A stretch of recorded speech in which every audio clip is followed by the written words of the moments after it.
Councilmember, we'll start with the invitation. And we're going to have Jason come join us. I have Chaplain Remco Brummett give the invocation tonight. All right. Let us pray. Almighty God, we want to pause tonight and not take for granted the quality of life that we enjoy in our city. We thank you for its beauty and for the relative safety of its citizens and for all that you give in us in terms of grace and mercy on a day-to-day basis. And we thank you for a great police department and fire department and a city staff and elected officials that govern our affairs. And it is on behalf of the latter that we unite our hearts in prayer tonight and ask you for grace and mercy and wisdom and unity of heart for the city council and the mayor as they govern the affairs of the city and handle the agenda that is at hand. We also pray for your continued protection on our police officers that patrol the streets tonight and every day and every night, our firefighters, and also public work members that are out in traffic and in public to maintain the streets and whatever else needs to be done. Protect them, Lord, and keep them safe, and bless their families. And so we invite your presence here with us tonight, and I pray this in your name. Amen.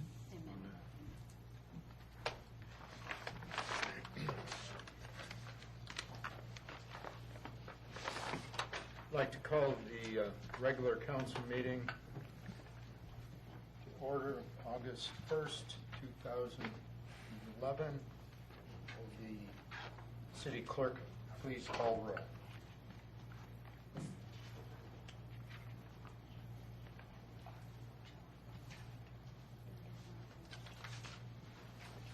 Good evening, Mayor and Council. I'll be happy to call roll for the August 1st, 2011 regular meeting. However, I would like to remind those in attendance to please silence all cell phones at this time. Additionally, those attending the meeting who would like to provide public comment either during the public hearing or during the call for public comment, you're required to complete a public comment card prior to speaking on an item. There is no public comment for consent agenda items or items under first presentation. Those called to speak will be taken in the order that the speaker cards were received by the city clerk staff prior to the beginning of tonight's meeting. All speakers will identify themselves by name, address, and organization if applicable.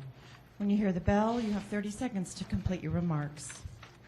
The City Council may allow public comment on either an agenda item or general public comment from a representative of such an organized group or association, provided, however, that such an individual shall file a notarized affidavit that they have the authority to speak on behalf of said organization on a form provided by the city clerk prior to tonight's meeting.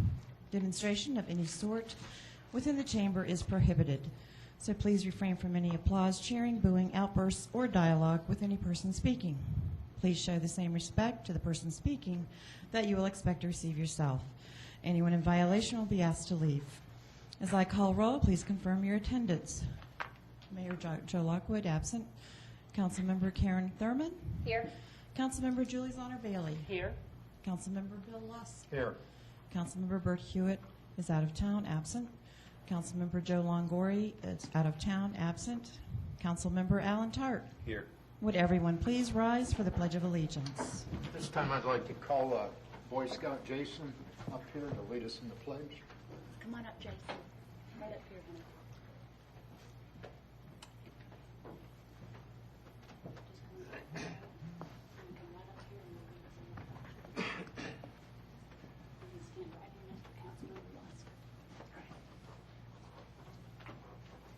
I pledge allegiance to the flag of the United States of America and to the republic for which it stands, one nation, under God, indivisible, with liberty and justice for all.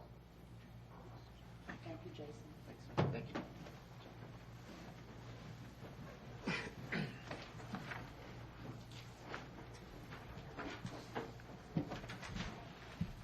City Clerk, please sound the next item.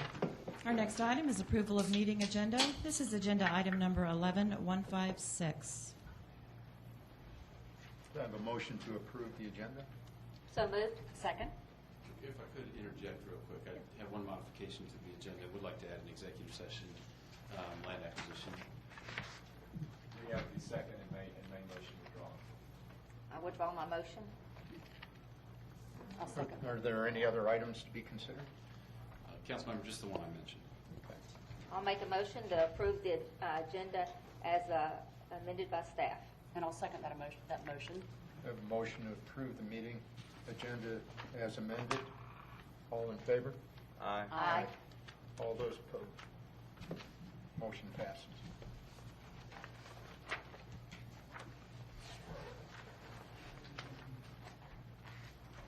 Next item is public comment. Public comment is a time for citizens to share information with the mayor and the city council, provide input and opinions on any matter that is not scheduled for its own public hearing during today's meeting. There is no discussion on items on the consent agenda or first presentation from public or from council. Each citizen who chooses to participate in public comment must complete a comment card and submit it to the city clerk. Please remember that this is not a time to engage the mayor or members of the city council in conversation. When your name is called, please come forward and speak into the microphone, stating your name and address for the record. You will have 5 minutes for remarks. Are there any public comments? We have one, sir, but it would be heard during the item 11-132, the ordinance regarding brown bagging. So moving on to the consent agenda, will the city clerk sound the items, please? First item is approval of the June 13th, 2011 work session minutes, agenda item number 11-157. Next is approval of the June 20th, 2011 regular meeting minutes, agenda item number 11-158. Approval of the July 6th, 2011 regular meeting minutes, agenda item number 11-159. Fourth is approval of a facility use agreement between the City of Milton and Fulton County Board of Education for the use of Northwestern Middle School. This is agenda item number 11-160. Our fifth consent agenda item is approval of a construction services agreement between the City of Milton and Cook Construction Services, Inc. for the head wall repair in the Shadowwood Farms subdivision in the amount of $11,950. This is agenda item number 11-161. Our final consent agenda item is approval of a construction services agreement between the City of Milton and Blunt Construction Company, Inc. for the FY11 reconstruction and resurfacing projects, Thompson Road, Freemanville Road, Webb Road, and New Bullpen Road. This is agenda item number 11-162. Do I hear a motion? Move to approve. I'll second. We have a motion to approve the consent agenda. All those in favor? Aye. All those opposed? Motion passes. There are no items under reports and presentations. Moving on to the first presentation. Will the city clerk sound the items, please? First is an ordinance of the Mayor and Council of the City of Milton, Georgia, to fix the ad valorem tax rate of the City of Milton for fiscal year 2011 and for other purposes. Agenda item number 11-163. Next, RZ 1114, VC 1103, 14375 Providence Road by Seegers and Snedow, LLC, from C1 Community Business and AG1 Agricultural to C1 Community Business and AG1 Agricultural for an existing building for a total of 3,085 square feet and a 3-part concurrent variance to reduce the 50-foot buffer and 10-foot improvement setback along the west, north, and east property lines to 0 feet, 0 feet, and 20 feet, respectively. Section 64-11413A, agenda item number 11-164. Next, ZM 11-02, 170 Cox Road by Wall-to-Wall Soccer Centers to modify the following conditions of U86-64. Condition 1A as follows: 2 recreational soccer fields, 6 mini soccer fields, a 1,950 square foot clubhouse, and a 2,500 square foot storage building, including restroom facilities. To modify Condition 2A, to modify the site plan submitted to the Community Development Department on July 5th, 2011. To modify Condition 3G as follows: limit the freestanding project identification signage on the entire property to no more than one unlighted, double-faced monument sign adjacent to Arnold Mill Road or Cox Road, having no more than 32 square feet per face, and further not to exceed 6 feet from finished grade measured from the base of the sign structure. Agenda item number 11165. Our fourth and final first presentation item is RZ 1115, text amendment to amend Chapter 64, Article 7, Division 5, State Route 9 Overlay District, as it pertains to outdoor amenity areas. This is agenda item number 11-166. Do I have a motion and second to approve the first presentation item? I'll put forward a motion to approve. Second. All those in favor? Aye. All those opposed? Motion passes.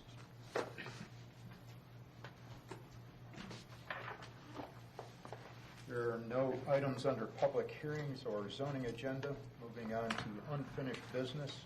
Will the city clerk sound the next item, please? Approval of an amendment to the alcohol ordinance to include provisions to allow brown bagging. This is agenda item number 11132. First presentations at June 20th and July 18th, 2011 regular council meetings. I do have one public comment, and that is Peyton Jameson.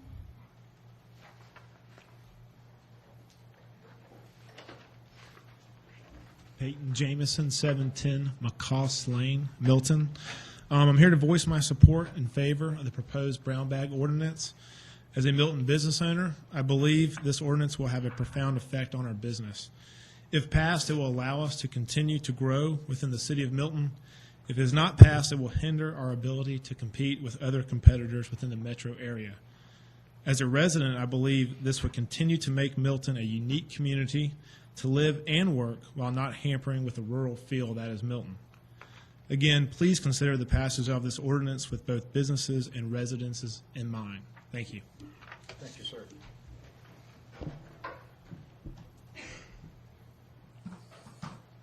Council members, I'm going to start this presentation tonight from the staff perspective. Police chief is here to answer any questions that you might have. She's probably more intimately aware of the nuances of it, so if you ask a question and I get stumped, she can probably point right to it. I want to start the presentation, though, by saying what this ordinance is not, as opposed to saying what this ordinance is. Partly because I've seen some emails, and I just want to be very, very clear to you all as well as to the public what this ordinance is not anticipated to do. Simply because this reads as an alcohol ordinance to include provisions to allow brown bagging does not mean that a positive action in this ordinance tonight all of a sudden opens up the floodgates in Milton where any brown bag of alcohol can be taken into any establishment at any time and for any purpose. That is not what this is intended to be. The ordinance that's presented to you tonight was one that we started to work on after some council members had interest in comparing us to other local jurisdictions and making sure that we were as competitive as they were. The ordinance that we prepared tonight, we really think is a good ordinance if this is what you all want to do. To the fact that what it does is really just add an additional permit type for the consumption of alcohol in certain environments. You all are aware, because you approve them on a fairly regular basis, that we have permits that allow for the consumption of malt beverage, wine. We have one for distilled spirits. We have certain different permits that are applied for in the city. This, if adopted, is intended just to be one additional option of a permit type, keeping in mind that there are then certain requirements that go along with the issuance of any alcohol permit, be that distance requirements to churches and schools, be that the employees of the business have to become licensed pourers in the state, which has a component of education in it. This was a additional permit type that we felt was just another option for that type of business where it really makes sense. And I want to say it's got to be, we also intended that it really needs to make sense for the business because the last thing I think that any of us wanted as an undesirable outcome of this was just to open up the floodgates to say, gosh, let's go grab the council member's prop here and go to any retail establishment in the city of Milton. This is designed very specifically to be attractive to, I guess, those businesses that this type of an event, call it an art gathering, call it maybe a salon or spa would have some kind of wine and makeover night. I'm sure my wife would inquire about that if that happened. But it's not designed to be something that you could just go to any business. I don't want to call one out specifically because I wouldn't want to frame one that they might be interested or not interested. But it's just opened up, I guess, generally across the city to this type of activity. So I hope that makes sense, that in fact what's presented to you tonight is just an option as another mechanism by which people could provide alcohol in their business. That's not the typical restaurant setting that we're familiar with. Having said that, this has been before you all in first presentation. I'm sure you have questions. I can either walk you through or the chief can walk you through the ordinance if you feel that's of value to your time, or if you'd like to drive the discussion with questions so that we hit on what's important for you, I'm okay to that as well. Welcome, May. Thank you. Thank you, Bill, for filling in. I apologize. I relinquish the gavel to the mayor. Well, we'll open it up. As Chris said, is there any questions either of Chris or police chief, or any discussion from the council on this? I'll just, Alan's. Alan, go ahead. Mayor. And Chris, I had sent you some questions before the meeting, and I think we're good. I just want to make sure. Could you, this is for wine only, correct? That's correct. And the comparison between the fees between a brown bagging license and an alcohol permit? That's where I'll need to. That's not approved yet. That's going to be an ordinance that's coming to you, the fee schedule.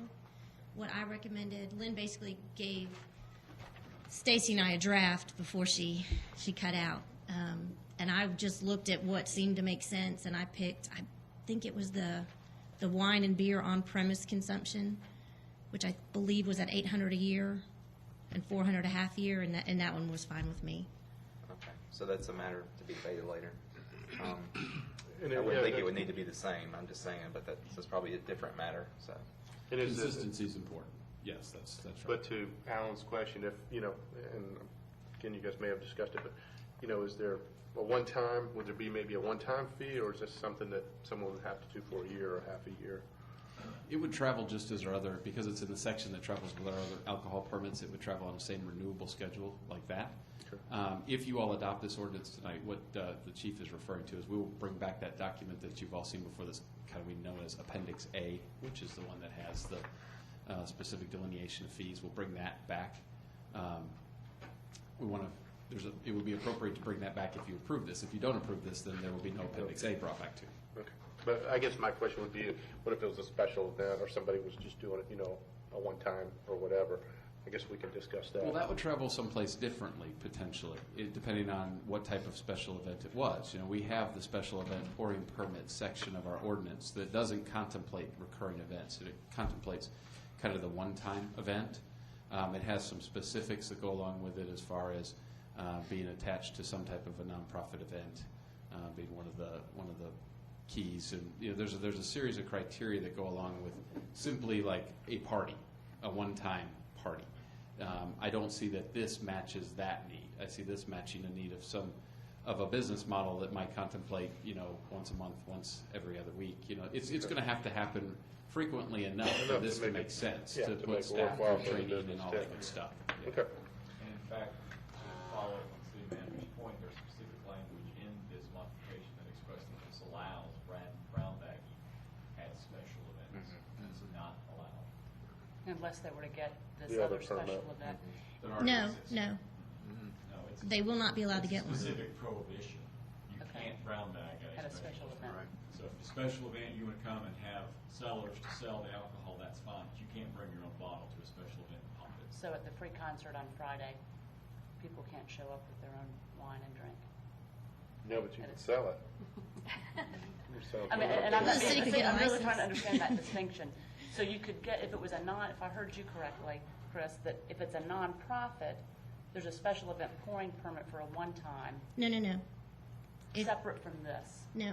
With all due respect to the city manager, forget everything he just said. Okay. There are requirements to get a special permit, and those are some of the things he was mentioning, tied to a nonprofit. And so, but even if you do that, even if you get a special permit from us to hold an event, Yes. you cannot get a pouring, You would have to have somebody else serving it. That's right. Somebody would be brought in for that event. yes, Gotcha. The selling it. real-life event is the Old Blind Dog at St. Patrick's Day. People can't Yeah, bring their own. that's an example of a special event permit that they get Okay. one time Right, to pour because they're doing it outside, they're, you know, right. et cetera, et cetera. Or if somebody was doing for a nonprofit, if they were doing a fundraiser and they wanted to have somebody come to pour, The to your Roswell point one. Women's Showcase House, Right. another great example. Okay. And I have two more questions. Okay, go ahead. And just to make, the distance requirements are the same as a alcohol permit. And then I have one more question with regard to the change of hours for pouring just by the glass. We had changed it from 9 to 11. I guess it kind of speaks to the fact that I don't drink before 11. Is this to make us consistent with state laws, or why was the change made in section 4 dash, I guess it's 233 and 255, where the hours were changed from 9 to 11?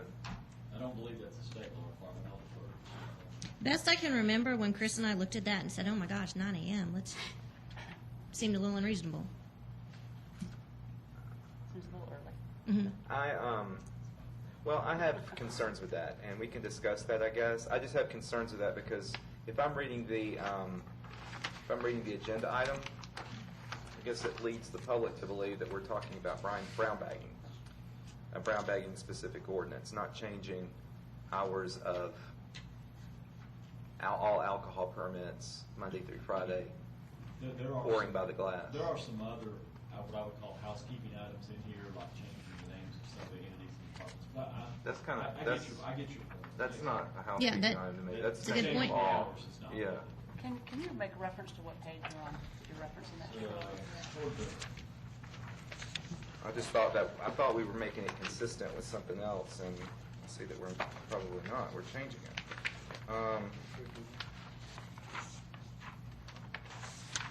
You know, we can certainly change it back. The one thing I do believe you have control over is the hours that are set by our ordinance on Monday through Saturday. The one thing that is, that we don't have any ability to change is that 12:30 time on Sunday. Yeah, they're not, the page numbers aren't there. It's more than halfway through your packet. Yeah, it's section Section 4 dash 233. 233 and section 4 dash 255. Monday through Saturday would be for distilled spirits, malt beverages, or wine for consumption on premises would be 11 to 2 instead of 9 to 2 a.m. I agree, it does seem like that should have been advertised, It's kind of hidden in there. yeah. We'll Maybe just change separately. those, but we can change those We back to can 9 change it back to o'clock. 9, if we decide we want to change it to 11, we can advertise it and change it to 11. Sure, absolutely. Is that all right with everybody? Yeah. Good, go for it. Because I think it needs to be advertised as such if we're going to And make if that you're kind of inclined change. to make a motion this evening, you just make your motion and then carve that out of your motion. Are those I think that would be the two places that I saw. I don't, Mayor, Did you- I'll have other questions. Just a question I have that ties to that. Would it be appropriate just to ask that now? Sure. Chris, I had asked this question of you earlier, whether it be the 11 or the 9, but the fact that this states 11 to 9 to 2 a.m., a question I had, and Chief Harold, maybe whether you or Chris, would this ever allow for a business that today is restricted by a prior zoning? Let's just say that their zoning required them to have lights out by 11 o'clock. The fact that this says 2 a.m., and I think I know the answer, but I'd still like you to confirm for the record, that the fact that this language would say till 2, it would not override an existing condition of zoning. It absolutely would not Okay. override. Whichever the earlier, Would apply. Alan, do you have? no, that was good. Julie? Karen, I think. Go ahead. Okay. I think I heard distance requirements were the same. Are there, when you guys looked at other municipalities that have brown bagging ordinances in place, were there any that required not only distance requirements, but you could only have so many of these permits within a certain area? I know that's, like for a liquor store as an example, you can't have one within 500 feet of another. Can you speak to that? I don't remember seeing that, but I didn't specifically look for that. Okay. So in other words, the distance requirement is those as it relates to churches and schools and bus stops, but you could effectively have 10 businesses that, I'm just picking a number, 5 businesses or 3 businesses that happen to be right next to one another that would pursue this. And the only reason for my question, just for us to think about, is would there ever be an instance when something like this, if you had a multitude of businesses pursuing it, that it could potentially change the character of an area that was already zoned? So it's just one thing that I wonder if that would be something that would help to mitigate against that potential risk. You know, as an example, I understand the use in how it's first being applied in an art sort of environment. I just know that some of the folks that I heard from, one concern was whether or not it could change the potential character of an area if you had a multitude of these that were requested. And so as I thought about that, I just wondered, would one way to help mitigate that be that you could only have so many of these within a given area, so you didn't suddenly have an area that previously didn't serve a lot of alcohol, having a bunch of people come. So I throw that out for consideration. Is the question is could we? The answer is yes. The answer is that if you wanted to put some setbacks between businesses that have a ground bagging permit, I believe that you could. This ordinance does not do that. We didn't do that because this was just added as an additional type of permit to get in. We don't have anything that says there can't be 5 restaurants together. Right. Now, in an area. and to your point, this becomes an option for permits. Can you? And again, maybe it's Chris, maybe it's you, Ken. Can you speak to under what situation, and again, it may not be a specific business that we even think of yet, in what instance when a request such as this would come to council for a decision, what authority would we have or what basis would we have to say, it worked in this initial situation, but gee, this other request changes the character? What legally would be our basis, or is it like an alcohol permit? Not too much. I mean, once you establish the criteria by which the applicant has to satisfy, if they satisfy it, you pretty much have to give them what they've asked for, and it's not so much we think this area is overloaded with this sort of business unless that's in your code specifically. That's where the buffering might make more sense. And Chris, I know you've given a lot of thought to this. Just when you mentioned that this does not necessarily mean it's kind of a blanket opportunity, but instead it's just an option. I'm just trying to reconcile, Ken, what you were just saying, that once this is passed in this way, that we really wouldn't have much opportunity to say no. And I guess I'm just trying to understand. And I don't mean to speak for Chris because he's right here, but when he was saying that, what I was envisioning, what he was thinking was there is a natural self-selection in this that is going to greatly reduce this being used. One of course, is the annual license fee. That's a hefty fee, and unless the businesses are really realizing some bang for the buck for $800 a year, I've had folks in some jurisdictions who are truly, sell on-premise consumption of liquor bulk at a $2,000 or $3,000 annual license and say that it is financially prohibitive. $800 a year for a license fee, if they're not really seeing a generation of business as a result of that, they won't do it again. So that's one thing. I think what he was trying to clarify is this just doesn't mean you can go brown bagging Target because we've got this ordinance in place. You're going to have to go through a permitting system. You're going to have to pay a fee. You have to train your employees. It's a lot of hassle. I think that's what he meant. I agree with your question. And I guess, I see your point, Julie, but, you could have a strip center with 10 different businesses, right, and maybe there's dry cleaners and this and that, but all of a sudden, could it be a block party every weekend or, right, every week? But, I don't know the practicality of that ever happening. If we were to ever find something like that happening, can we come back, a year from now and revisit your ordinance, revisit the ordinance? And but applications tendered while the ordinance is in effect will still exist. The good thing about alcohol, and I don't mean that to kick off something bad, is that the good thing with alcohol licenses is that the license only extends for a year. And any ordinance changes we do within that year, there's no vested, it's there for 30 years. They start afresh January 1st. Yeah, you're saying it's not grandfathered in. That's the correct. next year they have to, So if something started to go amiss, you'd have that opportunity to go back that's and not modify to it. renew it. I'd say the likelihood of your example there of a shopping center where every other store has one of these permits is probably not very realistic. I think you mentioned the cost of a license. Then you get a dozen different places all within the same strip competing for that same type of service there. I think the competition factor is going to preclude them from that happening anyways. Mayor, separate question. Okay, then Karen. Just with regards to enforcement, I know that the same permitting process is in place and enforcement obviously from the police. Just as it relates to underage drinking, and I'm not suggesting that this suddenly introduces a new element, but it's just something that I do want to maybe get your input on, given that I think people are more accustomed to being sensitive to underage drinking in a restaurant or a bar. And just in this scenario where you might have folks that historically haven't been serving alcohol, can you just speak to that? And again, it doesn't, I just am always concerned The same about what we penalties do in apply. enforcement. The business. They would be responsible for furnishing alcohol to a minor, right? Or it'd be like if Well, you in your home and you had. I mean, people I there. would have to prove it. I mean, I would Right. have to prove the business owner knew that somebody brought the wine in And they gave it to. underage and gave it to somebody else underage, and which would be a lot to prove. But all the same punishments, penalties, revocation of your license, all that applies to this one just like the others. And maybe just a suggestion, since this is a different business model, so it starts to apply this in a framework that maybe historically some businesses were not as accustomed to. And so just a suggestion would be if the police can put together some sort of educational pieces or just something as part of that training, and I know that we're sensitive to that, but I think about that as this goes to different businesses that historic, and not even the business that we're first contemplating it for, but I can just see that it's something that I'd like to make sure we're sensitive to. Well, they, I believe they have to go to an alcohol awareness class to get their pouring permit.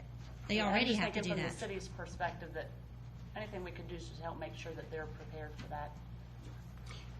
Maybe it's as much as during the process, they, in their paperwork and other form, there's a big statement saying that you were just as liable, just as anybody would be for supplying if any minors were. And the only reason I'm suggesting that is that I think that this starts to speak to businesses, it's just a different scenario than a typical restaurant or bar. And so that's the only reason I bring that up, just as a maybe additional educational piece. Karen? Just for clarification, if a restaurant currently operating in Milton wanted to allow the brown bagging, what kind of process do they have to go through to allow somebody to bring their own wine to that restaurant? Because I know that is something that is allowed in most of the other North Fulton cities. They would have to apply for that license. Okay. Personally, I think we need to check on the fees for this, because I think in this situation, the brown bagging, the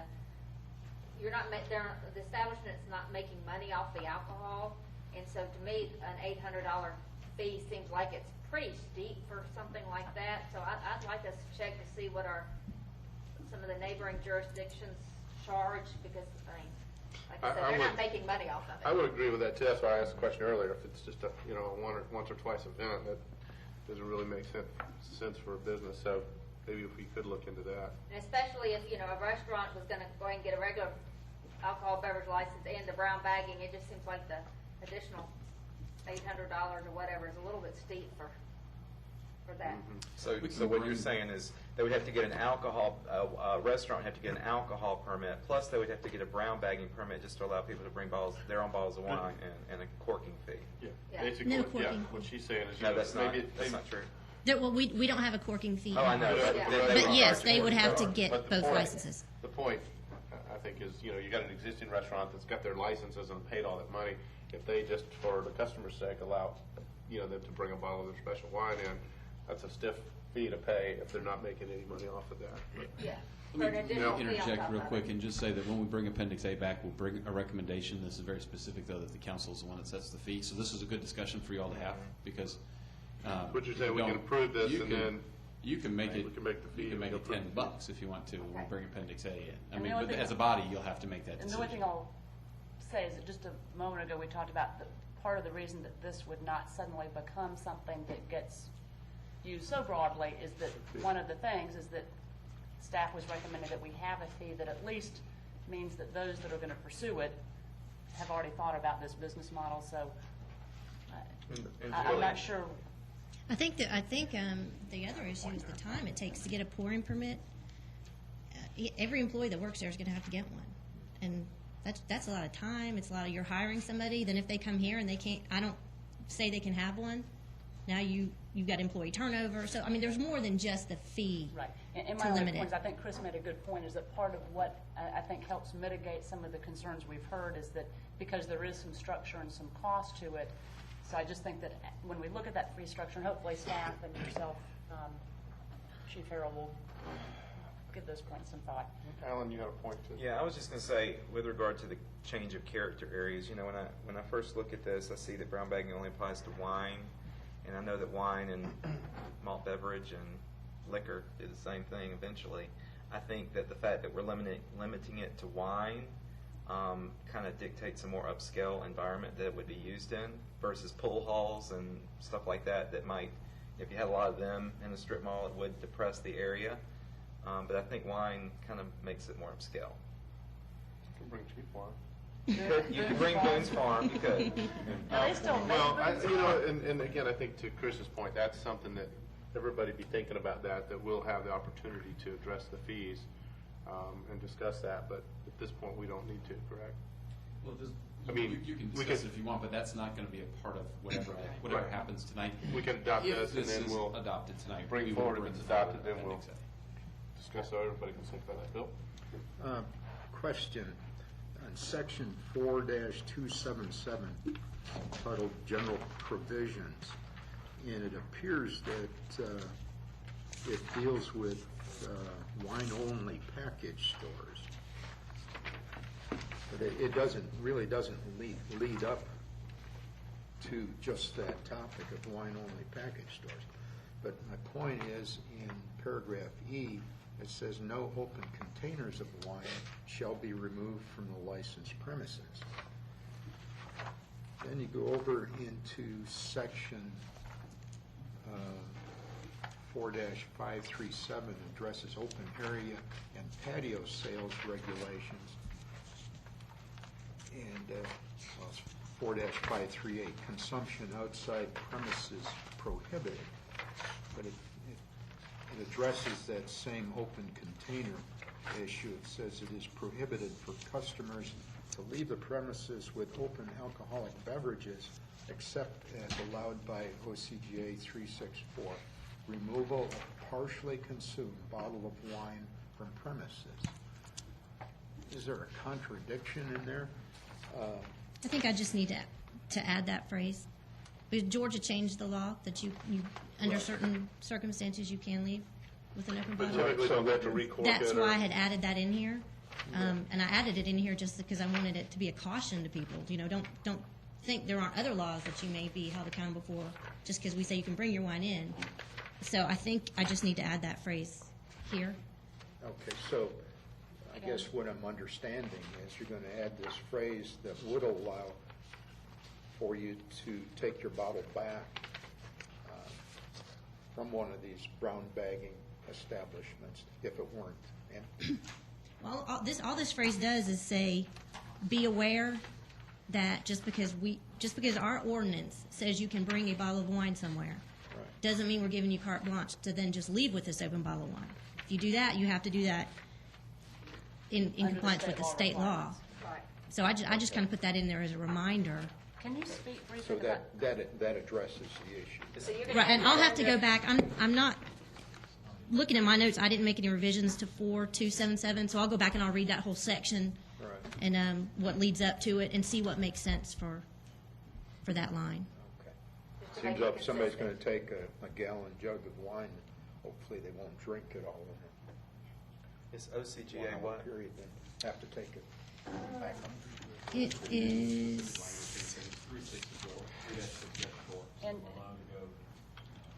while Ken's looking at that, Chief Harrell, could you just speak to, because I had made a note to myself about open containers. I know that the state law had changed, but can you speak to that? I mean, the difference between enforcement, if somebody happened to get pulled over for a traffic violation, they've got an open container, Can you just speak to that briefly in terms of how that impacts our citizens under new state law, and how we reconcile the difference between somebody went and appropriately was brown bagging versus somebody driving around and drinking in their car and drinking and driving? Well, it's going to come down to basically how the wine is packaged in the car. I believe the state law says that if you go to a restaurant and purchase a bottle of wine, which would also come into play, it has to be recorked. You have to have the receipt. It talks specifically about how it has to be packaged. Okay, and that's So the state that's law, what's going to right. make the difference to the officer when we pull somebody over and they have an open container. Don't you have to put it in the trunk? I don't remember if that's in that code section or not, but I mean that's I one guess- step further from the driver. So yes, it probably has to be behind the furthest row of passenger seats, or It's hard to get to. And Right. the reason for my question is, would it be redundant for us to state that here, or is it understood that that same state law, to Councilmember Lusk's point, once we modify the language, that still applies, so that even under a brown bagging scenario, somebody goes to an art gallery, they take wine, they put it back in their car, at that point they haven't purchased it there, they brought it themselves. Would it be necessary for us to state that that open container needs to be so much distance from the driver, et cetera? Just when I think about an enforcement perspective, I just want to make sure. so you're saying, should we just take this out completely, or should we list the entire state Or law should here? we list it so that it's clear that that applies, given the potential negativity that could come with either a citizen who generally thought they were abiding by this appropriately, and or the reverse, where somebody claims that they were someplace brown bagging, and indeed they were not. I just want to make sure we're protecting both the business but also the citizens that may not be using this appropriately. I guess the point, what I hear is that we want to make sure we're not falsely embodying a citizen or in their mind think they're okay if they're driving around with a half-drinking bottle of wine in their car, and then they get pulled over and, get in trouble for it. Right, How we and can that's specify in there just so that, these are the rules if you take it, like I think Chris said, or. I don't think we Shannon. generally, when we reference other code sections, list out the entire thing, but I mean, we can. I don't want to get over-regulated, but again, I could see Councilmember Bailey's point. You don't want to give anybody a false sense of security either. Right. Well, wouldn't that be up to the brown bagging establishment to enforce those laws, or that provision of the code? But, his liability would stop, I would think, after that bottle leaves his premises. So that'd fall back in. Yeah, I'm thinking though, I'm sure there's something in here that says if you're drinking on a patio, the establishment won't let you leave the patio with it. So we may want to consider looking into something that says if you come with an open bottle, then what happens? Who is responsible? Can the business owner let you leave with it? Can they not? Can't you just, basically state that the business owner has to abide by the state law and make sure that, if someone leaves, make sure that they know it's got to be corked? Mr. Mayor, let me just, we pulled up that section 364, and here's what it says. It says, any restaurant, first of all, you see right there, any restaurant. This whole discussion is not about restaurants necessarily. We're talking about all sorts of other sorts of businesses. Any restaurant which is licensed to sell alcoholic beverages for consumption on the premises. Once again, we're not even talking about a consumption on the premises license, except to the extent, that's typically a pouring license is what that is. So I'm not sure that 364 is going to guide us very carefully on what we do with respect to somebody buys a bottle of wine at a liquor store or a wine store, takes it to a brown bagging establishment, it's uncorked, they drink it, and now they're about to leave with a half bottle of wine. I don't think that 364 even speaks to that scenario. 364 is speaking about something different than that. So to the chief's point, we may just need to either, write it in the code of what the obligation of the owner is, or educate them about the fact that you're really putting your customers in jeopardy of having an open container violation if they're not careful. I kind of like the idea of educating them with the process, the permit process. There's a couple of ways you could do it, one of which, and I don't, this is just kicking it around, but one of them would be simply that if you bring a bottle in and have it corked there, it must stay there, and it's got to stay there. work And that way you don't have there to use people it, drive in with and open. then the obligation of the business owner is to make sure it's taken up and not left and walked right back out the door. Well- But I'm just throwing that out. That's We could be cutting up our nose to spite our face, because then people are going to want to drink They're gonna make sure that bottle of wine. You bring in a $50 bottle of wine, you paint a picture in an hour, you're going to want to drink that full bottle of wine in an hour. Yeah, I think that, there's different Just sip this down issues. real quick. I think either way, if we go to one extreme or the other, it's gonna have some maybe If we make a motion to include consequences. language that would be the same as 3-6-4 and have it apply to brown bagging establishments, could that be the way we handle it? Because that would be consistent. Yeah, I mean, Right. basically, you just want it corked before it leaves. Right, and then have that same distance from the driver, and, because that references Yeah, that. because you don't want correct, them feeling like they gotta finish it off before they leave. Ken? Right. But I do think it's important, that, and if by ordinance we state what that obligation is, nobody can claim later that they didn't receive the education, that they missed that part of the seminar, they were in the bathroom, but I just think that given that it does have the potential of somebody with alcohol in an open container behind the wheel in Milton, Georgia, that Can we just state in the ordinance We can that the state state it. law, And it's doesn't it say already to that? state that in the ordinance? Because the other may. section that we were Really talking dealing about was just for wine-only stores. You're really dealing with a couple of state laws here. One is this new one that's 364 that deals with whether or not you can leave a restaurant with an open bottle of wine. right.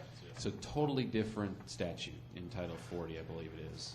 Maybe it's 16, maybe it's 30. It's one of those titles that deals with open container and what the definition of that is. So whether you violate that open container law, whether you stopped by a brown bagging place, went to a restaurant, simply went to Publix and bought a bottle of wine and opened it up to drink on the way home, that's a totally different, and that law is not going away. So, it exists whether you're leaving Aunt Bessie's house. That law still is going to be in play. So I'm not as concerned with describing open container, because whether or not you all adopt this tonight or not, that law exists tonight.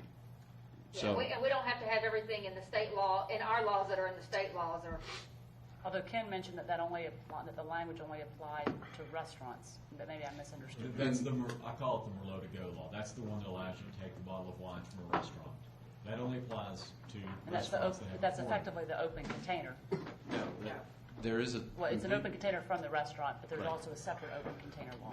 That's right. So once you leave the door with the Merlot to go, that law kind of goes now to the wayside. And now, once you get to your Container. car, you need to make sure you travel in conformance with the open container law. Which is OCGA 46-253. Open alcoholic container means any bottle, can, or receptacle that contains an amount of alcoholic beverage, and that is open or has a broken seal. so you're comfortable with the way the ordinance is currently written? So, Right well, now. I'm comfortable with the part that we're talking about right now, is that once they leave the establishment and they get to their car to go home, the law is well-defined as to how they get to travel with that open container. And Ken, would you In just, their for car. purposes of clarity, can you go ahead and just read that part of that 46-253 that applies? Well, it just says that an open alcoholic beverage container means any bottle, can, or other receptacle that contains any amount of alcoholic beverage and is open or has a broken seal, or the contents of which are partially removed. A bottle of wine that has been resealed pursuant to 364 shall not constitute an open alcoholic beverage container. Okay?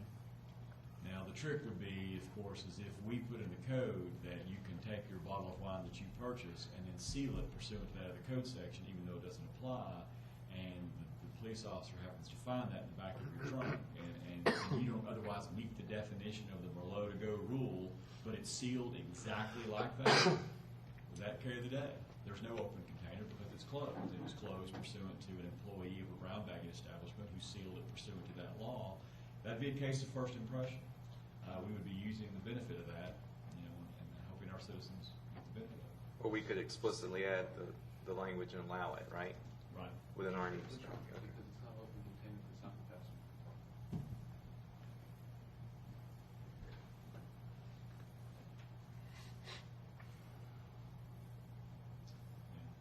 That's probably a fairly safe way to do it, would be to simply use the strength of that other statute, even though it's not directly applicable, incorporate it into our code, and that's it.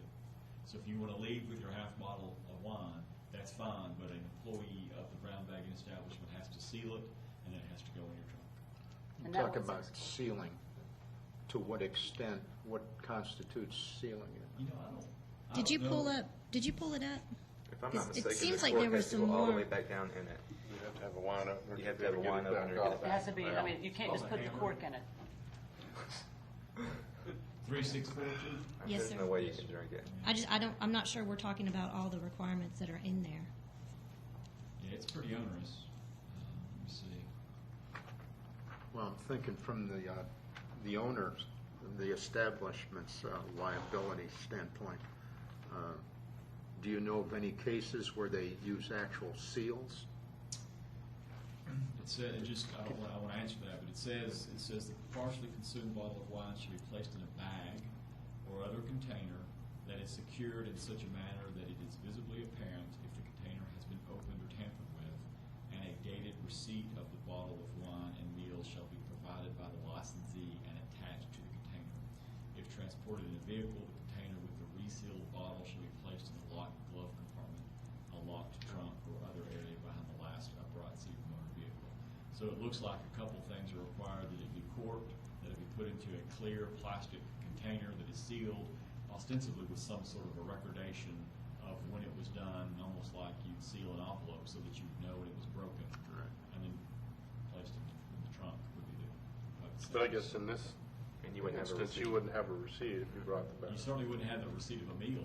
But or a short of that, I receipt. mean, could you say that the brown bagging establishment could simply attach something that says, you know, and it could be timestamped that date? It wouldn't have to be a receipt of meal, because obviously they wouldn't have bought food necessarily. I think the concern is just we want to make sure that we don't do something that has unintended consequences, which is that somebody goes with the intent of brown bagging, they leave, and either one, they didn't know what was required under separate state law, and they get in trouble unintentionally, or conversely, somebody goes and doesn't make a good decision, and we put citizens at risk because they've got an open container and it's accessible, and the driver accesses that open container. I mean, I turn to staff and to, obviously, Chief Harrell and Ken. I feel like we're messing with the state law, and you're going to put the officers in a very hard position if the state law clearly says these are the facts, and then in the city ordinance, if you put, well, you only have to comply with three or Yeah, I'm four not of those suggesting that. I'm facts. suggesting that we just do whatever we need to do to be clear for the business as well as the citizen that's leaving a brown bagging establishment. Well, I think what the chief's saying is we're trying to put a square peg in a round hole a little bit, because the paradigm we'd be operating under doesn't match identically with the below to go law, and how do you reconcile them? And maybe the way to do it is simply to say you can't leave. Well, again, Councilmember Tarr's problem. My thought doesn't work either.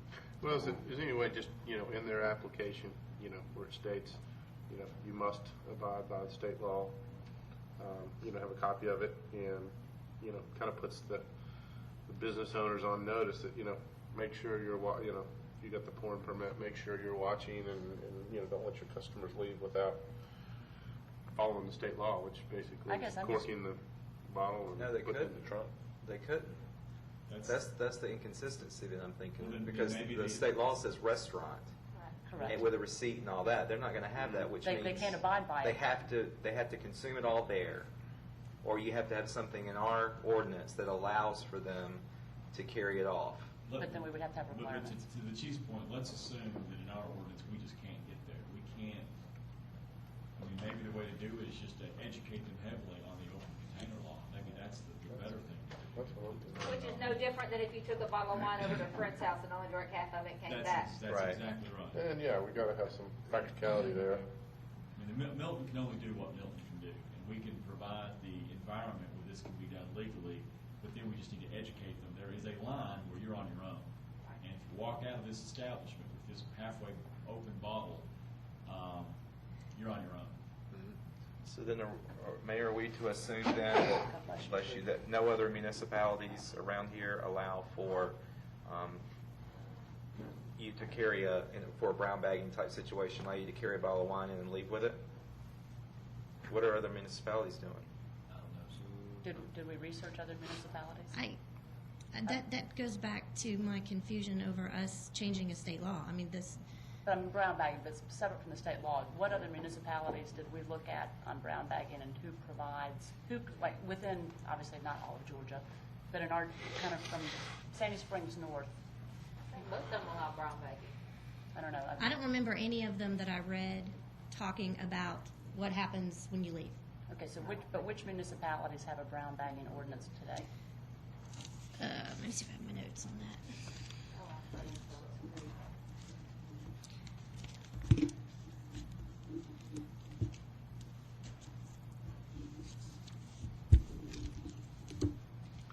Afraid if we mess with it too much, we'll have some unintended consequences the other way too. I mean, my concern is just the unintended consequence of an open container in a situation that is either not clearly understood, because one, it could put a citizen at risk where they thought that they were abiding by the law and somehow didn't, and or conversely, a citizen that's now in a situation where, you know, But isn't that the same thing as? Same thing as going over to a friend's house with a bottle and carrying it back. 'cause, Or you know, or a restaurant. I didn't mean to interrupt you, Chief Harrell. So Oh, other, that's fine.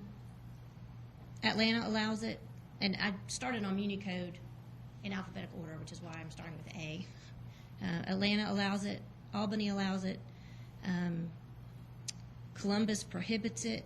Moultrie allows it. Gwinnett prohibits it. Johns Creek permits it. Kennesaw allows it. Marietta allows it. so Alpharetta does not allow it. Yeah, Alfred allows it. I'm not saying I checked every agency from. And Roswell? I think Roswell does too. I just, Okay. so we don't really know who else provides it. In your opinion, Ken, and jump in, Chris and Chief Harrell, you know, what's the safest way to pass this ordinance if we're so inclined to, you know, address these issues? Is it one of those where, you know, we have to just give a little bit of leeway to the citizens to use common sense and respect in the state law, and, you know, we can't enforce ignorance of the law is no excuse. Well, that's right. You know, the brightest line, which is the easiest one to interpret, is to say that which goes in doesn't get to come out. You know, that's easy to understand. That if you want to do it responsibly. You better not leave with too much of it in you, but you don't get to leave with the bottle. Okay, so that's easy. You know, the harder place is to figure out how to maybe take some of the language out of this 364 so that the bottle could actually leave the business. Although to Councilmember Thurman's part, you know, if I were to go over to, you know, down the street, if I go to my parents' house and have dinner, you know, there is a manner in which an open container of alcohol can be legally transported in a car. I mean, so it's not as though just the very nature of it being in the car makes it illegal. It's just the manner in which it ends up there. So, you know, you can have an open container all day long in the trunk, and that'd be very legal, so long as the driver's not impaired. So, you know, I guess whether or not we want to go so far as to the bright line, which is, gosh, you can permit it, take it in, but it can't leave. That's one way. Or I think the part that we're actually trying to figure out how the path we're trying to figure out how to make it legal is from the front door of the restaurant into the trunk of the car. You know, because once it gets to the trunk of the car, now 40-6-253 kicks in, which is the no open container, or what driving with an open container is. So to the extent we have to define or regulate the legality of that trip from the front door to the car, I guess that's right. If I capture that, it's that trip we're trying to figure out how to make legal if the bottle gets to leave the building. Chris is right, and I still like that just make them give up the bottle at the restaurant, except for the perverse potential of someone just going and deciding to go ahead and down that last third of their bottle rather than lose it. And that's exactly the public policy argument that the General Assembly had when they adopted the more low-to-go argument, was someone got up in front of them and said people are finishing off and then driving impaired. That's the problem. And the last, you know, could be the last little bit in the bottle, Sets them over the point or whatever. So who retains the liability in a case like that? Is it the establishment owner? If somebody leaves their establishment totally. Probably not. I mean, typically it's the consumer that is on notice, you know, and you choose to buy the wine, you choose to drink it, you choose to then get behind the wheel. I mean, only when the establishment is allowing someone visibly and clearly intoxicated to continue consuming do they tend to get in trouble. And I think this ordinance even makes an accommodation for that, doesn't it? For continuing to allow brown bagging of someone who's clearly intoxicated. And the only thing, and to Councilmember Tartt's point, I agree, and as you said, Ken, the problem, you know, if you make them leave the bottle, you know, it might be that last half a glass or whatever that puts them over the limit or impaired. You know, bottom line, it's just like, you know, everybody else has said, you can go to your parents' house, your friend's house, you do it, you can go to a restaurant or whatever. And the bottom line is if someone's impaired or not. If they get pulled over and they're not impaired, they have the bottle in the back seat or not the way it should, the good news is they're not impaired, and that's probably up to the officer can say, hey, do you know the law? You're not supposed to be in the trunk or whatever.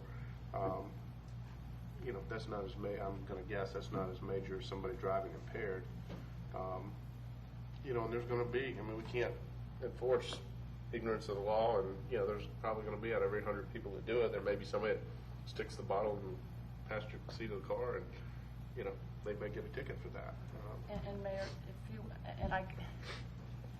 and I do understand all the points, and I guess where I'm coming from and the differences as I think about this, the difference between going to a friend's is that this is now a new business model, and so it's not just a one-off, but it's that we're, you know, there might be a larger numbers of people that are now in this situation, and it's not even the person that may have the personal liability of having to deal with that, but it's the fact that we've got citizens that aren't participating in this that happen to be on the same roadway. And that's the one reason I am still interested in whether or not we could do something that makes more clear what the expectation is.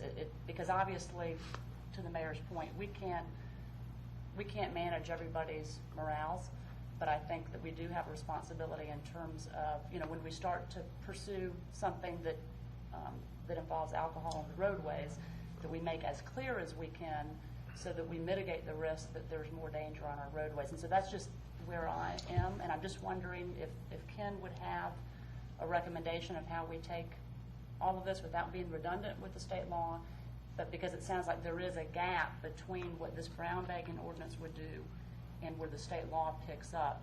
I mean, would there be any harm in trying to state what you do, Chris, to your point, from the door to the trunk? You know, the other would be from a practicality standpoint. Do you really have that many people that are taking a $50 bottle of wine when they go to an art gallery to paint? You know, are there that many people that really leave with it, you know, from a practical standpoint? And if there happens to be a few that can't leave with it, but it allowed them to go and participate in this business model, maybe that's less of a risk than the risk that somebody would be out driving with an open container. I don't know. I don't have the right answer. I'm concerned about the potential of drinking and driving in greater. Well, and I don't know that this is necessarily about drinking and driving, because if they're taking the wine in and drinking, whether they leave or take it, I think I may have a suggestion, and see if Ken will go along with this. Yeah, I think to the chief's point, we can't monkey with the state law, and everyone here knows that. So the state law is what the state law is, and if a police officer was attempting to check off whether the Merlot-to-go law had been complied with, the answer would be a big no, because you don't have the receipts the day of purchase and the receipt of the meal. What we can do, though, and maybe this is how we do it, in the code, what we could do is simply say, because to Chris's point, which is leaning in my ear, the open container law basically forbids me driving around my car with the open container in my passenger area. So if it's in my trunk, whatever it may be, it's not going to be an open container violation. So what we can simply put in our code is simply this: if it's going to leave the store, it has to be sealed pursuant to the Merlot-to-go statute. All right, then it has to be transported in accord with 46-253, which is the open container law. So again, it's not going to satisfy the Merlot-to-go law, but it's going to be transported. It's going to be sealed. It's going to be. It's going to be consistent with it. It's going to be consistent with it, and then it's going to be transported in the trunk. And then the business would also be clear as to what the expectations are, as with the citizens, so that nobody kind of unintentionally gets in trouble when they were just simply going and trying to abide by what we were allowing. And that's what I was going to suggest, in the application and part of the permit, something as simple as requiring the business owner to put a little 8.5 by 11 on the door as people walk out that says, if you are leaving with, any alcohol that you brought, it has to be sealed, has to be in the trunk of your car, by, the wording behind passenger compartment or whatever. And, I think that will get 90% of people. So will state it in notice the that. ordinance, and then also add the requirement that it would be posted in that business. I mean, I don't Since think they that's a wouldn't have big an deal ordinance. if you're having an event, and if you've got a standard form you put on the door as you come out, I wouldn't think that'd be a I big think deal. that's a for good idea. business. So, does anybody else? That's fine. And just incorporate that into the permit. Okay. And would we also state that in the ordinance, that it would be a requirement of the actual ordinance, that they'd also have to, that the business pursuing this would have to post those requirements? I think so. Yeah, I mean, I don't think that would be a big, I mean, the business is probably glad to do that, so that way everybody's clear.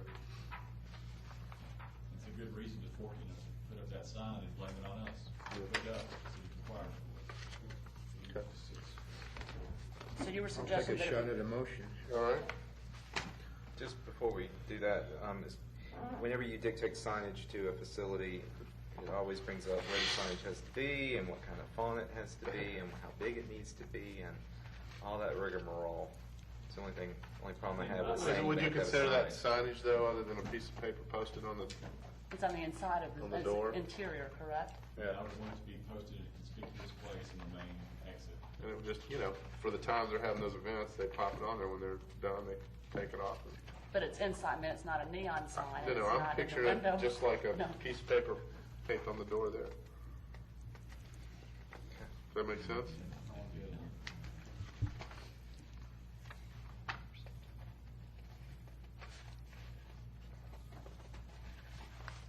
Okay. Thank you. All right. Anybody I want can to make a make a motion. motion? All right, I think I want to make a motion. Let him have a stab at it.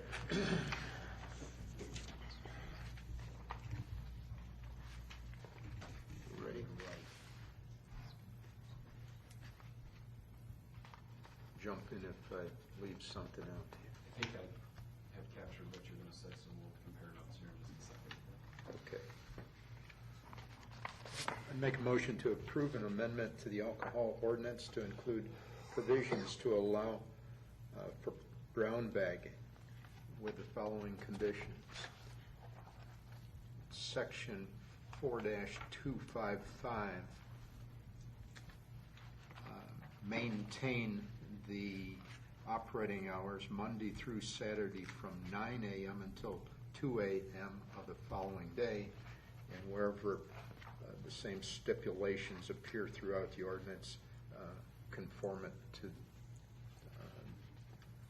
this paragraph.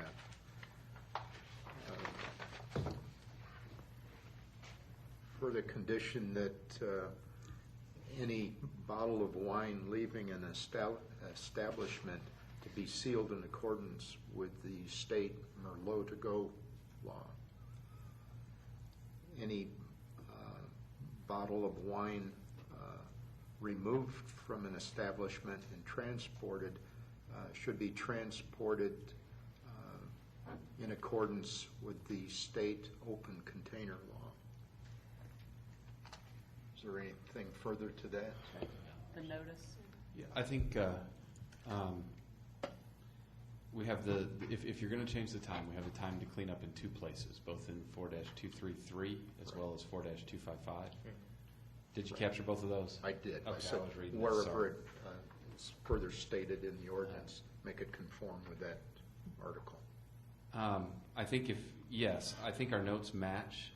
If I could just run this past you just to see if it is a little bit clearer so that we make sure we're on the same page. Sure. Is that we would want language in this ordinance that specifically says that a partially consumed bottle of wine that is to be removed from the premises must be securely resealed by the licensee or its employees before removal from the premises. The partially consumed bottle of wine shall be placed in a bag or other container that is secured in such a manner that is visibly apparent if the container has been subsequently opened or tampered with, and a dated receipt for the bottle of wine shall be provided by the licensee and attached to the container. I disagree with that, because, I mean, I've You got just can't- wine I've had for 3 or 4 years, and I'm not gonna have a receipt for that wine. Okay. That I'm gonna be carrying with me. Then we can strike the, Yeah, we just need something that has a date. I'm just trying to Could make it sure just that be we. a date from the licensee that says that they were on premises? So Okay, that last sentence to read, a partially consumed bottle of wine should be placed in a bag or other container that is secured in such a manner that is visibly apparent the container has been subsequently opened or tampered with. And it's in the trunk? No. I'd suggest that the establishment seal the bottle with the tape with the name of the establishment on it, and Okay. possibly I a think handwritten date or something like that. The partially consumed bottle of wine should be placed in a bag or other container that is secured in such a manner that is visibly apparent if the container has been subsequently opened or tampered with. The consumption date noted. The consumption date shall be provided by the licensee and affixed to the container in some manner. Does that work, Ken? I mean, I'm picturing Are something we with not a setting black people up mark- to get mark. a ticket? I think we're trying I to think make we're it too trying much too like hard. the Merlot law. I think we need to basically say, you know, when they leave, it goes to that open container law, and you know, we need to post it. Reseal, but I I think just you would wanted to say be, that I wanted that to it be goes in more the trunk. specific than just sealed in accord with OCGA 364, because that's, I mean, we need to pick out Can't you what just part take of the that makes receipt sense. of the purchase, if you remove the receipt language, it seems that that would still apply, and then the thing that I think you didn't quite get to yet was that it needed to be transported in the trunk. But that, if you remove the receipt because they're not purchasing it at the location, Okay. Partially consumed bottle of wine that is to be removed from the premises must be securely resealed by the licensee or its employee before removal from the premises. Partially consumed bottle of wine should be placed in a bag or other container that is secured in such a manner that is visibly apparent if the container has been subsequently opened or tampered with. If transported in a motor vehicle, the container with the resealed bottle of wine should be placed in a locked glove compartment, a locked trunk, or an area behind the last upright seat of a motor vehicle that is not equipped with a trunk. Is that in line verbatim with the state? The appropriate parts. So, that's what I'm. My only concern, and I think Chris has done a formidable job on that, my only concern is rather than, a glove compartment back, my thought would be, is it sealed pursuant to 364, and then it's in the trunk, and that's just. You know, that, the problem, I think, if we get too close to that law, but we're excluding this or that, we might be, you know, bottom line, again, like I said, there's a sign on the door, and the owner of the establishment tells people, hey, as you're leaving, be sure if you have a bottle of wine and you're going to take it with you, it needs to be totally corked, the cork, you know, all the way in, and it needs to be in your trunk of your car. but I would just say that I think in addition to the sign, because some people may not read a sign, I mean, it's. I said, that's why I said the owner needs to, you know, as they're talking to people, make sure they realize I that. think in some point in this whole transaction, the bottle leaving the store and being transported, the owner of the establishment gives up his liability and responsibility, and the wine drinker needs to pick up his own liability and responsibility. And just as a matter of order, I guess we have a motion on the floor. Chris was. We're trying to, yeah, we're clarifying. doing Yeah, I'm that. just trying to make sure I know where we are. I don't think it's been Do we have a seconded, second? so We do have a second? I'll second it. Well, we have a second now. And the only thing I would ask also is that we capture the mayor's point about a notice, and I'll ask this of the maker of the motion, that we would have a notice, that there would be a requirement within the ordinance that the licensee has to post a notice as to what those requirements for transportation are, because I don't think we captured that. Can that be put in the ordinance, or would it be So better to if put that in? if the maker agrees and the person who made the second will agree to that, that's fine. Well, let's include that. Sure. All right, so we have a motion and a second. I think I understand it, but I think we're still Clarify it. sort of banging against the shoals a little bit with respect to how do we comply with 364 when we just saw that the trouble Chris had in sort of just say when it left the establishment? Because I think Bill's right. When after it leaves the establishment, when it gets into that person's car, it's that person's responsibility. It's no longer the establishment's responsibility. And I think we're putting too much responsibility on the establishment. It needs to be sealed when it needs to be sealed when it leaves the establishment. And after that, then open container laws prevail. And this is not something that we're setting people up on because, every adult that drinks alcohol, whether they go to a store and buys it, they deal it, or if you're bringing some home from a restaurant or whatever. But Alan? Well, I was going to say, I mean, it seems obvious that we all agree in principle to what we want. I do have some concern, though, because, I mean, I hear Chief Harrell, and she keeps interjecting, are we setting, are they going to get a ticket? What about state law? It seems like we're kind of making it up as we go along. We're trying to cram some language in here to address what it is we want to do in principle, and I'm a little apprehensive about doing that. Well, I think what the chief, I don't want to speak for the chief, but I think what the chief is concerned about is if we begin to set all these details up and give people the impression that what they're doing is perfectly lawful, and we find out on the other side of the court conviction that in fact it's not lawful because our ordinance didn't exactly match the facts of what we said. That's where I think her concern is. The easiest way to get around that is simply to say, we allow brown bagging, and what you do with the bottle when you leave the store is up to you, and every citizen is on notice of what the law is. Why don't you just say it must be sealed upon leaving the premises? And then, once it left the premises, then it just goes back to any regular law. any other law. It just needs to be sealed upon leaving the premises. And was there a reason that we couldn't say it needs to be sealed and in the trunk? No, I don't think you need to say that, because, I mean, that's already in state law that if it's open, it's got to be in the trunk. So I think it just needs to say. I'm afraid if you say that, you're making people think it's okay for them to do, and it's not, because I'm going to write them a ticket. Right, because it's not Broken seal. I guess I'm getting more confused by the moment. I'm going to ask this question since we're in a moment of discussion. To Alan's point, it sounds like we're all there in principle. It sounds like we have had some good dialogue about some areas where maybe some language needs to be modified. Would there be any harm in potentially deferring it just until next week where staff and Ken could simply go back and make sure, with Chief Harrell's point, that we capture the intent, but we get it right, and then bring it back for approval with that language as reviewed by Ken? Unless, Ken, you feel legally that we can cover that here. I think in principle we're there, but it sounds like legal language. Certainly that's up to y'all. I think we're close. I mean, I think what we're just trying to figure out at this point is what you all can live with. From the bottle leaving the building to the car. So we'll certainly take your lead there. If you want to give us a couple of things you want us to look further into, we will. I'd rather just, I'm going to go and do something.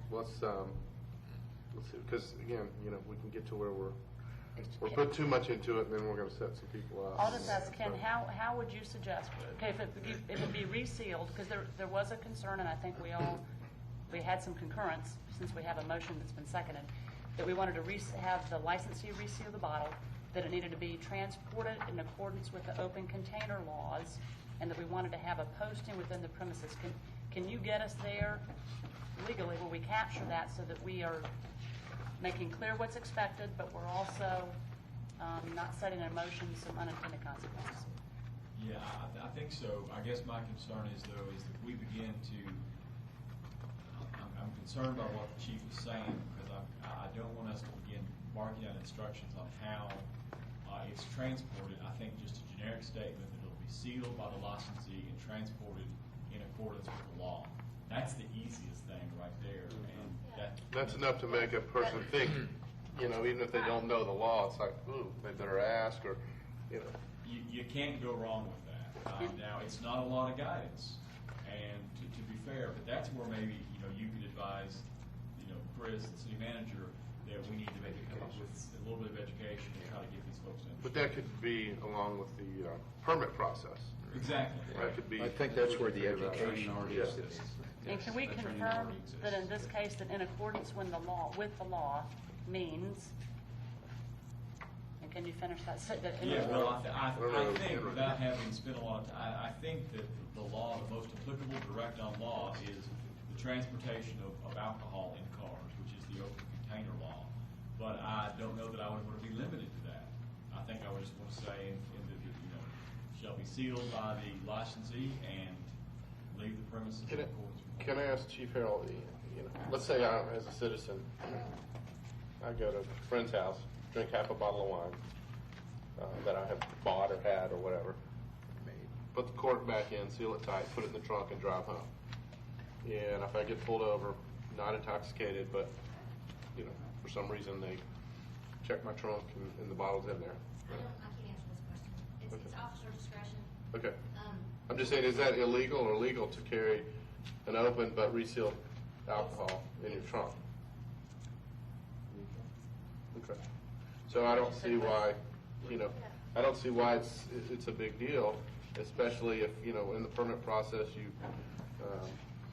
train the owner to be sure and say that all, or part of the ordinance is it has to be sealed. I don't see this creating For law. a sudden impact in DUIs or people driving around with open bottles of wine that ordinarily wouldn't have. And the same argument could apply, what people do after they get the bottle of wine to the art gallery, what do they do then? That could apply to everywhere they go to buy alcohol. Right. We say when you leave, all right, there are DUI laws out there. So, I'm not comfortable with this, well, let's kind of put this law in our ordinance, which makes the citizens think, okay, I read it, I did this, and I get pulled over, and then I get a ticket. It goes way back to what I said from the beginning, I think the ordinance needs to say that the bottle needs to be sealed when they leave. And if we want to, have that as part of what the parts of the permitting process are, and that the owner has to put a, sheet of paper or a notice up that, any bottle leaving here must be sealed.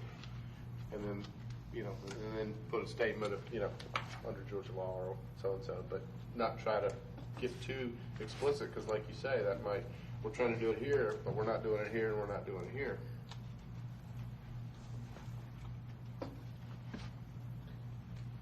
So how does that affect Bill's motion? It will require probably the second to be lifted and the motion to be restated. I will lift my second. Would you like to restate your motion? No, really, but I'll.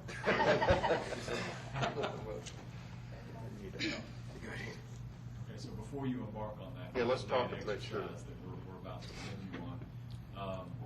Let's just make sure I feel like I have a sense. So we do want to require the sealing of by the licensee and the transportation in accordance with the law.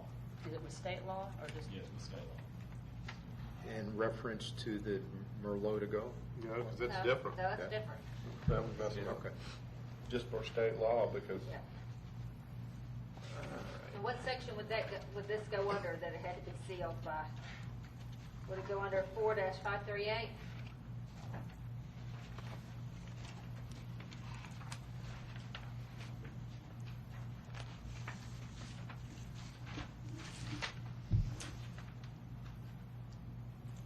Yes, it probably would, Councilman Thurman. I mean, I can see something like where the chief has the acceptance allowed by OCG 364, and or in the event of brown bagging, a partially consumed bottle shall be sealed by the licensee and transported in accordance with state law. Is that your motion? Can I add, before we make, can I ask, since you were still in discussion, a quick question, please? actually, we're not in discussion, but go ahead with your question. Under 4277, I think Councilmember Luss asked this question earlier. Under E, the original proposal from Chief Harrell said that no open containers of wine shall be removed from the licensed premises. That's only for wine storage. isn't it? That appears it's But only for it's only for wine storage. wine-only package stores. But if you take that and just apply it, is it really that big of a risk? I don't know. I just reread that language after hearing all this discussion, and I wonder if we just don't apply that same language to, and just, it seems like that would make it easier. Just don't leave with an open container from the premises that received the brown bagging permit. Well, I guess I'd like some I don't know. further comment from the chief on how. I'm of the opinion that people are going to want to drink that last glass that's in that bottle. If it's nice wine, I would Yeah. probably do it too. So even though it was in here, just That was for specifically package just for store, the wine package. Yeah. store. That's more for wine sampling and tasting type things than it is for bringing a nice bottle to. All right, Bill, do you want to, are we clear on, Ken, and Bill, we'll work through this motion, and then we can discuss it after we In pass for a second. 4538, it would do, the language now would be fairly streamlined. No, it is prohibited for customers to leave the premises with open alcoholic beverages, except as allowed by OCGA 364, or in the event of brown bagging, a partially consumed bottle of wine shall be sealed by the licensee and transported in accordance with applicable state law. That's my motion. I'll second it. Did you also have the notice of the business location? I didn't put that, I didn't add that, I was just mentioning the sign by the door. Did you want that or no? I thought that, I mean, if we don't include it, then it's up to people's Well, you have to discretion. restate all of it. You gotta restate the I can't do that. sign by the door, you gotta restate the hours in Possible. 4-2. I don't know that, I mean, personally, I don't know that you have to have a sign by the door. I mean, we don't have a sign by No. every place that serves alcohol that says we're not allowed to drink and drive. And as far as the hours that were stated in here, can that just be an administrative change? I think we have to capture it as a making it, motion. without making it part of the motion? I'd like it to be part of your Part of the motion too, motion? because it was in the published backup. All right, Karen, can you back out your second? I'll back out my second. All right, let me just say this. I believe the clerk has my language with respect to this. So all you need to do is make a motion that contains the hours, the language I've referenced, and it posted the sign. We're good. I think we decided to I think originally then. Forgive me, okay, I'm sorry. No, I don't know Just that we forgive me. decided that. I think that there was two different opinions. I think there was an opinion that some people believed that the posting and educating those that were there was important, and there was some dialogue. I personally still support the mayor's suggestion that we have a sign that's posted. Again, though, that can be part of the permitting process. Include that in the permit rather than posting a sign. You gonna make your motion, Notice. Bill? Are we clear on your motion yet? I don't know. Again. I'm comfortable with the language that I think we sort of come up with respect to the carrying out of the alcohol. That's fine, but I do think Councilman Berlusconi, unfortunately, you're going to have to go ahead and make one more. Yeah, that's it. Chief, help. I'll move to approve an amendment to the alcohol ordinance to include provisions to allow for brown bagging with the following conditions. Where it is stated in the ordinance, the revised ordinance in front of us, and in section 4.235 and 4.255, it makes reference to open hours, that the hours of operation remain from 9 a.m. to 2 a.m. the following day. With regards to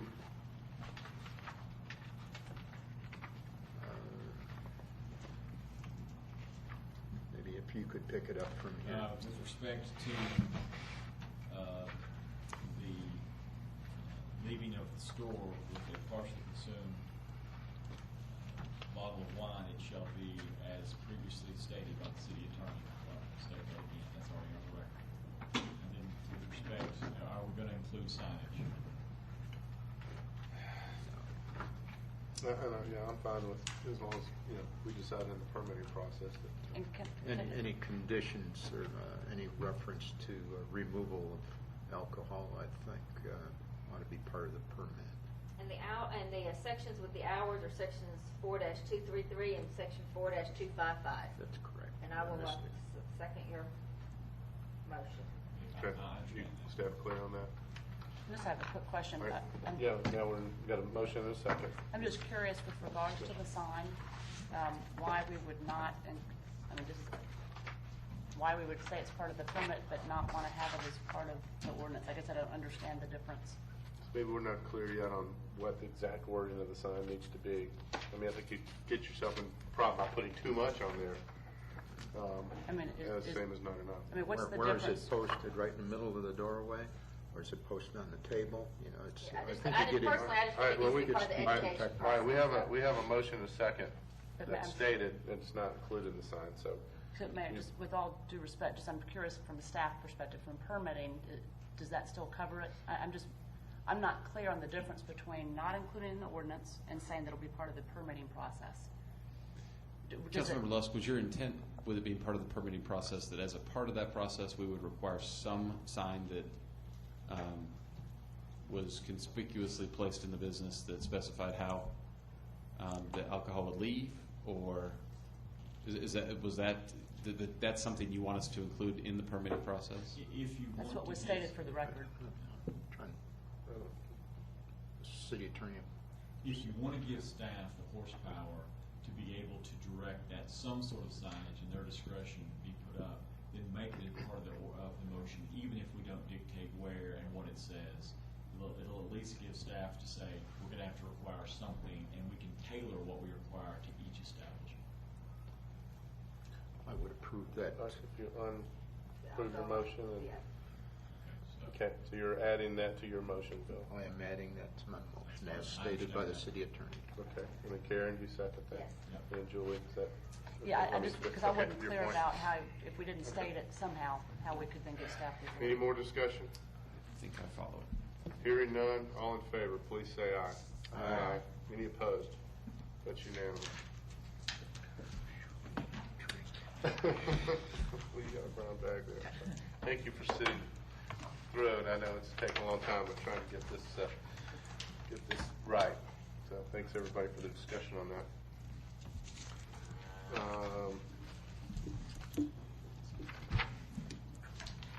City clerk, please say on the next item.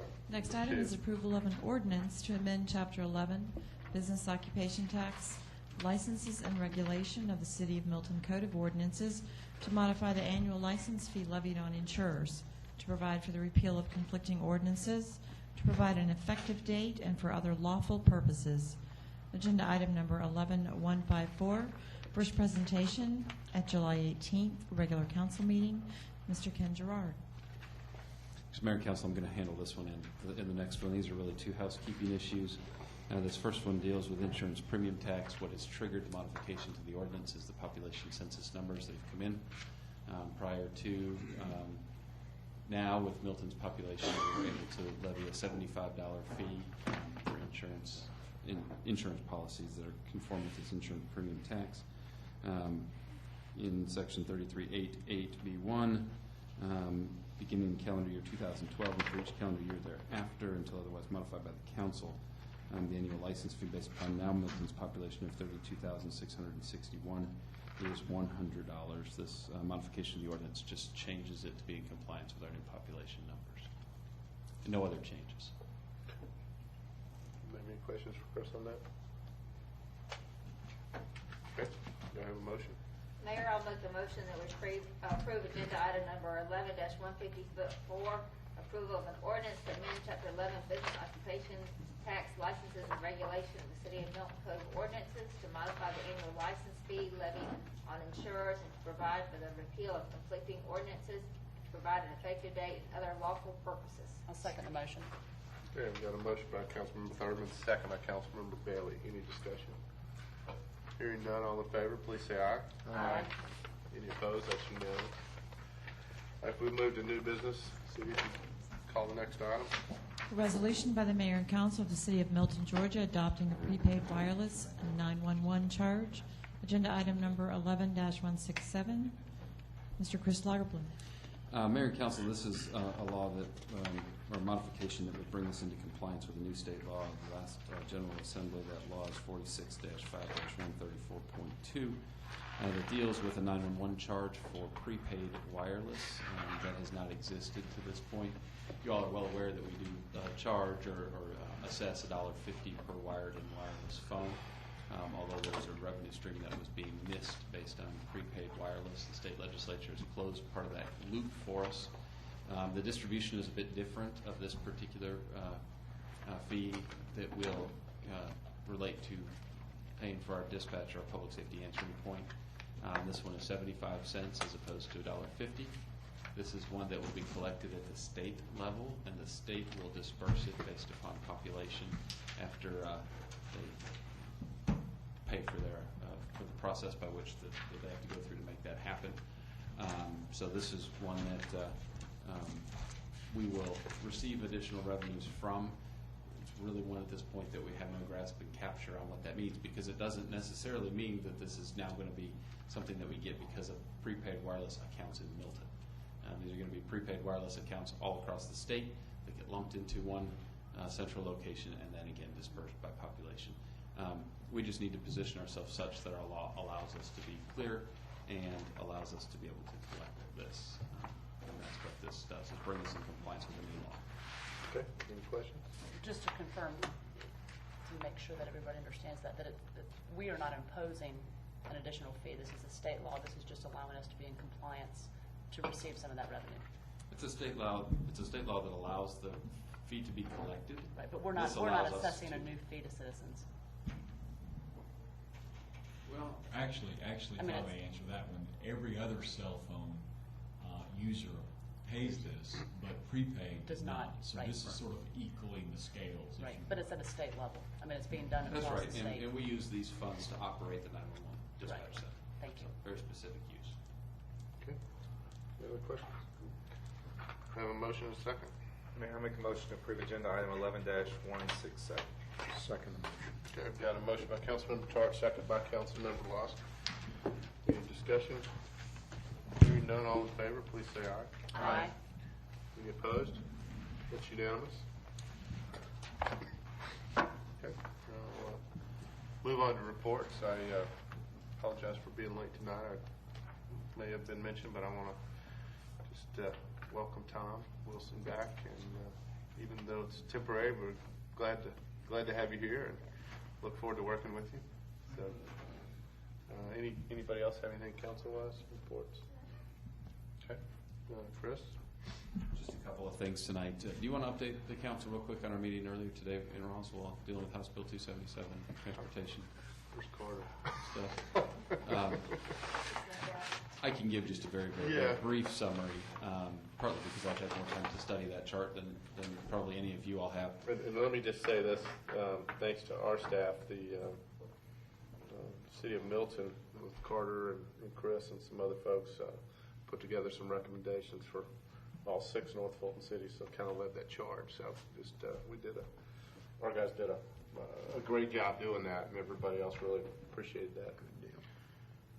Yes, and today that list was, I guess, to the extent that you could say unanimously supported in an environment that doesn't, that is more head nods than it is votes, was at least the cities got together today to form a position with respect to moving forward as a group, moving to some resolution as this roundtable constrains the unconstrained list that will deal with the Transportation Investment Act and the possible or the referendum that hopefully will result in a successful yes vote next July for transportation enhancements for all of the state, but more importantly, our region. So that is going on, and I will tell you this building is abuzz this week with budget.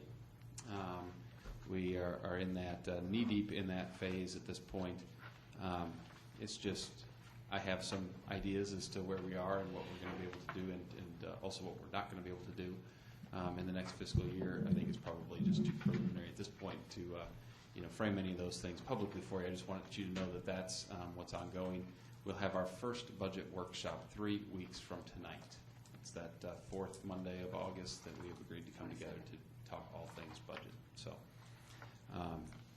if you wonder where we will be this week and probably the bulk of next week, need any of us, just come and find the executive conference room, and the chances are that you will find us in there working with numbers.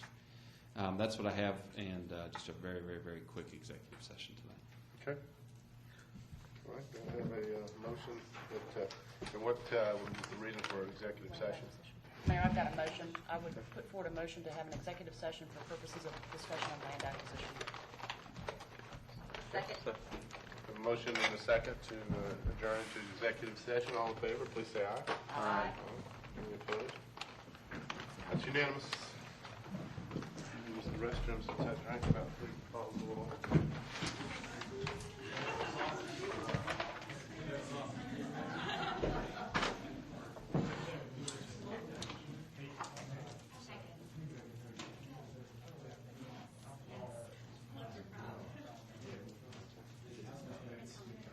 Quick question.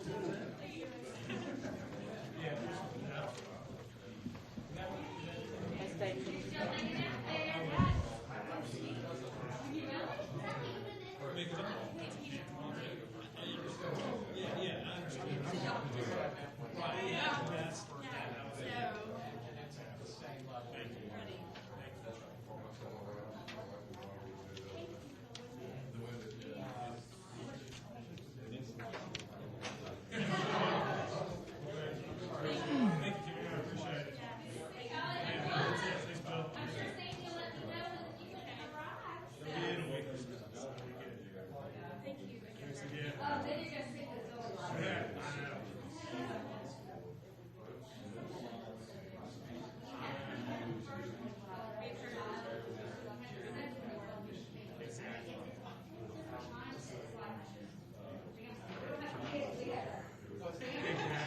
I don't know what the secret is tonight. I want to know the kids. It'll be interesting. Thank you, Gil. Appreciate it. See y'all. Bye.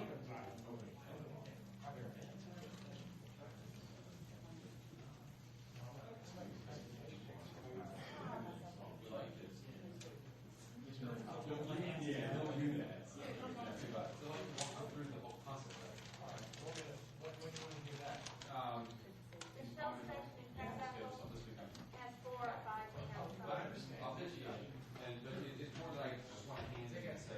4 or 5 neon signs are allowed to work. Got you. Well, with the right discussion. Good to see you, man.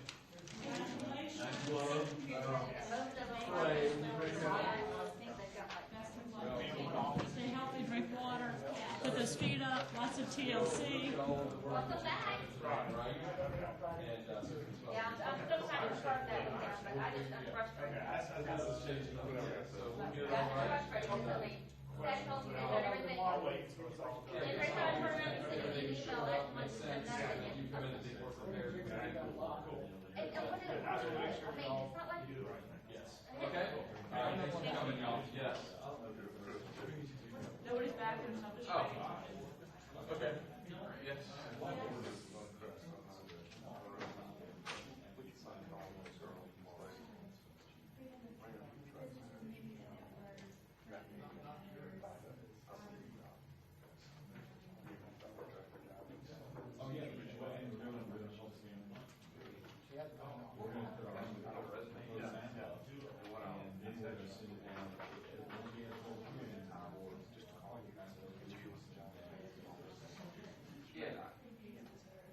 She would have to, at this point, she'd have to.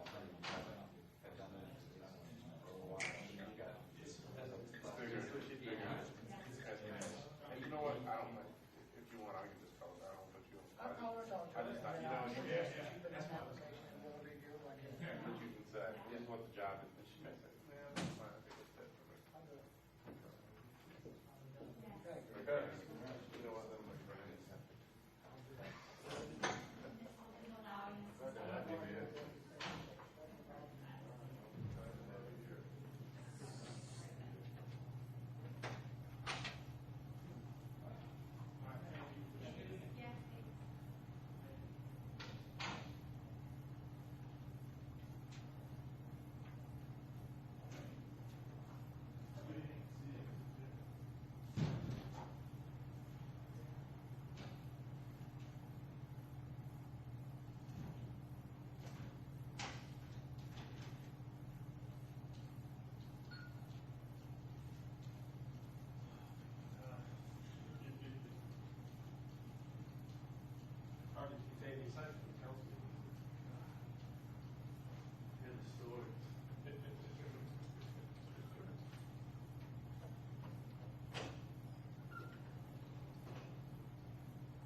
Did you bring some bottles of wine in so we could use that law?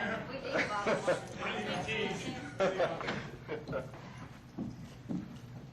She's doing this. All right. I have a motion that we adjourn. So moved. Second. Reconvene? Reconvene, I don't mean adjourn. I have motion second that we reconvene. All in favor, please say aye. Aye. Any opposed? That's unanimous. I'll move to adjourn the regular meeting. I'll second the motion. I have a motion and a second to adjourn. All in favor, please say aye. Aye. That's unanimous. Katie, items that are on our consent agenda, do you have to give us a paper copy of all those? Or can you just email us a PDF of them? Because I mean, that's an awful lot of papers to be printed out. Yeah, I mean, a lot of times it's the contracts and it's Yeah, and contracts. duplication, Yeah, is there any way just that, bid form. but you don't give us paper October copy? 1st, you're going to get a choice of Zoom